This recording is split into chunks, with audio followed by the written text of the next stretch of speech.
Mila and Lina's way.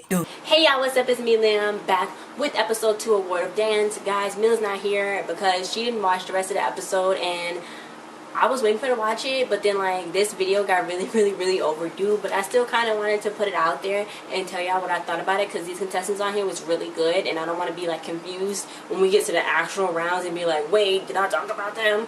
So I want to be able to tell y'all about them and how I thought they was and how good I thought they was and who got through and who didn't go through. So sorry for this really late video.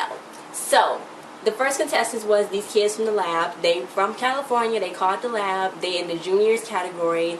The woman who created it, her name is Valerie. She said that she created the lab because it's a lot of kids that come from underprivileged homes where one girl was crying because she was saying how it was so much arguing going on in her household. There was so much negativity there, and when she came to the lab, it was so much more positive. She was actually crying because it was just so much negativity in her own household. So she wanted to do that just so the kids can have some type of outlet to make them feel better. On the performance, they did a lot of tricks and a whole bunch of like cool flips and stuff. It was like really cool when they did it, because one kid, he did like a full spin in the air, and you wouldn't think kids they age would be doing stuff like that, and then use the stage too. So I thought that they was pretty good, and they went through. Neo and everyone was like, oh my god, y'all got so much passion, y'all went through. We never seen like kids like this before, because they really competing, and it wasn't like just so, oh, I want to be in contests. Like, it's like they was actually competing because they did go to previous competitions before and compete. So when they came there, they was like, they was really ready to go. So they went through, and I'm pretty glad they got a 91.3. Fik-Shun, a freestyle dancer. He is the coolest guy ever. We reacted to previous of his water dance videos before. He's from Las Vegas, Nevada. He was like, he wants to sing and dance. That he was a male winner, and I'm like, bro, Fik-Shun is really lit. He's like really comedic, and his style is really different, and I really like him. And like, he's just so adorable. It's so small. So when he performed, it was really good, but his performance was a little bit more emotional because he grew up with separated parents. One parent living on one side of the country, another parent living on some like thousand miles away, and it was really hard for him. So his performance was really emotional, and it was unsteady. That song was the best. He hit all of those beats, and you could just really feel it inside of him. So Jennifer was like, I can relate to you, you know, with that whole situation. And she was like, with your mom and this and that. She was just basically saying she could relate to him because he was up there crying because he was really sad. And that when him growing up, not having his parents together, never having them together, they always been separated, it was really hard for him growing up because you had to be with one parent, you had to be with another parent. So you could really see that in his performance. And I thought his performance was really good. And he went through with a 91. And then Lauren went backstage. He was hugging Lauren from the Lay Twins. He was hugging them, and he was like, you won't beat me. And then Lauren was like, okay. The Miami All-Stars, they are full, it's dance group, 19 dancers. It's a lot of them, 19 people. They got all different jobs. Because, you know, she was like, dance is our passion, but we need something to pay the bills, which is true. One of them is a lawyer, one of them is a high school teacher, she teaches science, and then they all do different things, which is so cool, but their main passion is dancing. So that was really the main focus and the main thing that they had right there. So they went up there, and Jennifer was like very Miami, you know what I'm saying, very pink in Miami. So they did really good. And then I was like, how do you split $1 million 19 ways? Like ballroom, basically. I thought that they did good. I was waiting for a little bit more, just like a little more. They did do a lot of tricks and stuff, which was cool, and they made it with an 81. So they just made it. Like, if you got less than 80, then you don't make it. So they did just make it. So hopefully in the next performance they show us a little bit more of what they can do, and I'll be pretty excited. And they get some more with them bright colors, because I love me some bright colors. Anyway, so Luka and Jenalyn. Luka is 19, Jenalyn is 16. They from Toronto. Luka, yes. Anyway, they cabaret ballroom dancers. I never heard this before, but they cabaret ballroom dancers, and he was like, he was the captain of the football, baseball team, any type of sports, whatever. She was a bookworm. She said she was all in the books. She was really shy, and they don't know how they work together, but they work together really good. So they was dancing for 3 years together. They were doing the song "You Don't Own Me."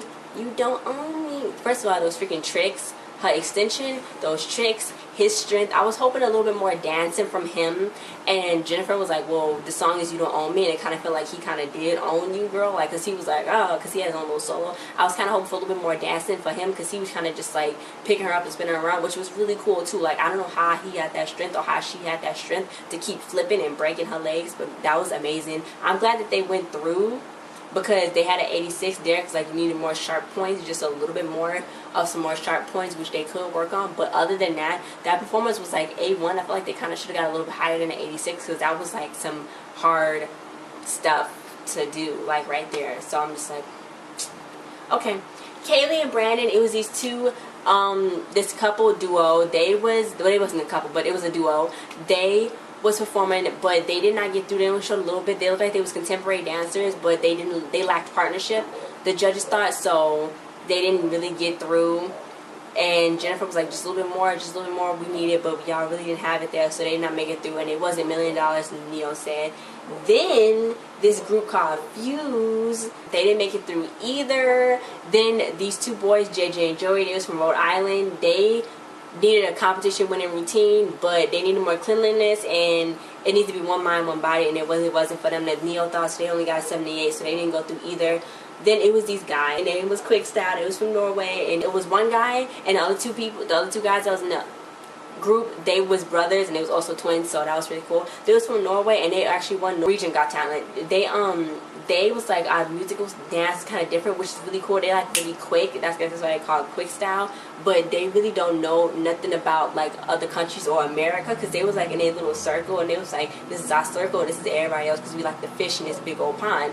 So when they got out there, they performed to Jolene, and it was like different. It was like hip hop, but like it was like another style that I couldn't explain. So I didn't know if they was gonna get through, but they actually did go through. So I'm like, that was pretty good. They had an 86.7, so they did good. I like them. I want to see what they're gonna do more, because they different. I never seen somebody like them before.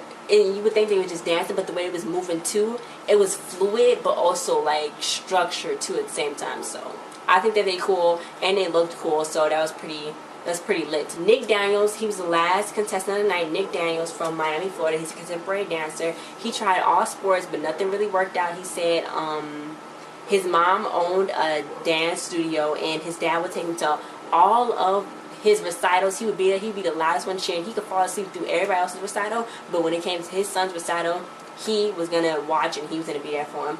Up until when he got sick, his dad had cancer. His dad had got really sick, and his dad actually passed away.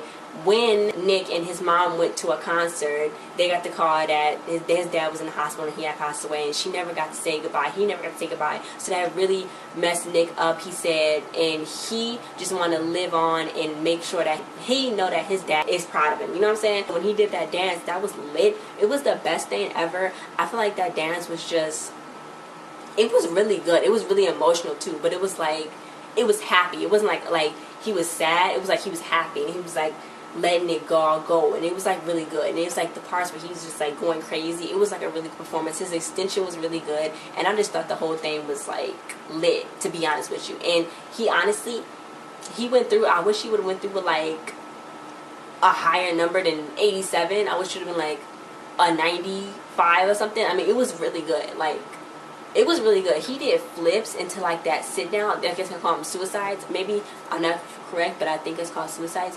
But that was really good. I wish they would have gave him a higher score, because that whole performance was really, really good. His extension was good. His lines was clean. I don't know why they didn't. At least he went through to the next round, so I'm excited to see more of him, because he was lit. Like, he can go, he can flip, he can swing, he can do everything. Like, it was just amazing. It was truly amazing. And I know his dad is looking down on him, very, very proud. So I'm glad that he got to do that, and I'm glad that he got to let his emotions out. So I'm really excited for next week. So next week, the Jabbawockeez, they coming out. They're going to be on here next week. And everybody's like, oh my God, the Jabbawockeez. I kind of like it was picking like favoritism, like the Jabbawockeez. Oh my God, like the best dance we've ever heard of them. Oh my God, the Jabbawockeez. So I don't think they have like advances with the judges, but I want to see how they do, because they are like the Jabbawockeez. Like, everybody knows about the Jabbawockeez. You don't know about the Jabbawockeez, and you've been somewhere else. But yeah, guys, thanks for watching. Don't forget to like, share, subscribe, and comment. I think all the contestants did really good today.